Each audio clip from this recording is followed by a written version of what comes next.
রাতে শুয়ে শুয়ে ফেসবুক চালাচ্ছিলাম, অপর পাশ থেকে দেখি বউ আমার দিকে তাকিয়ে আছে।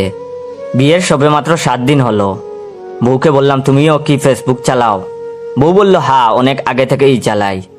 তখন আমি আমার ফোনটা তার হাতে দিয়ে বললাম, তোমার আইডি সার্চ দিয়ে বের করো, দুজনে ফ্রেন্ড হই, তারপর গট এ ম্যারিড স্ট্যাটাস দেই। ওরে সর্বনাশ! ফ্রেন্ড হতে গিয়ে দেখি আমরা 2015 সাল থেকে একে অপরের ফ্রেন্ড লিস্টে আছি। এ দেখে বউ আমার দিকে, আমি বউয়ের দিকে অবাক দৃষ্টিতে তাকিয়ে আছি। আমি বললাম, যাই হোক, বাদ দাও, মাঝে মাঝে হয় এরকম।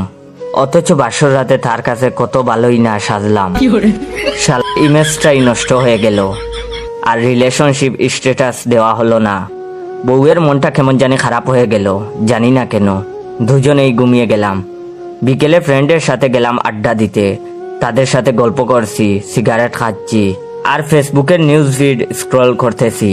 এর মধ্যেই মেসেঞ্জারে পটাং শব্দের চ্যাট হেডে চোখ পড়তেই দেখলাম বউয়ের মেসেজ। বলতেছে, কোথায় আছো, বাসায় আসবা কখন? রিপ্লাই দিলাম, একটু পরে আসতেছি।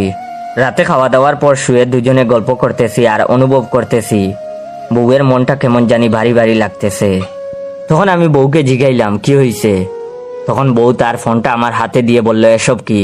ফোনটা হাতে নিয়ে দেখি টিনের চালে কাক। আমি তো অবাক। 2015 সালে তারে মেসেঞ্জারে অনেক মেসেজ দিয়েছিলাম, পটানোর চেষ্টা করেও ব্যর্থ হয়েছিলাম। সব মেসেজ দেখাচ্ছে, অথচ তার সাথে যাবতীয় মেসেজের কনভারসেশন আমার ওখান থেকে সেই কবেই ডিলিট করেছিলাম। আমার নিজেরই কিছু মনে নাই।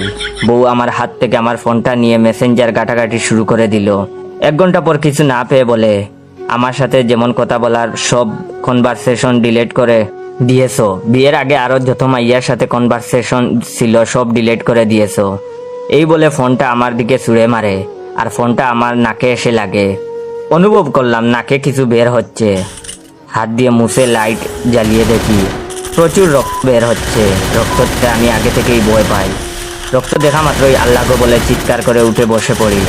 আমার চিৎকার শুনে রুমমেট 3 জন লাফ দিয়ে ঘুম থেকে উঠে বলে, কি হয়েছে, কি হয়েছে? ভাই, এই দুঃস্বপ্নের কথা কি আর রুমমেটকে বলা যায়?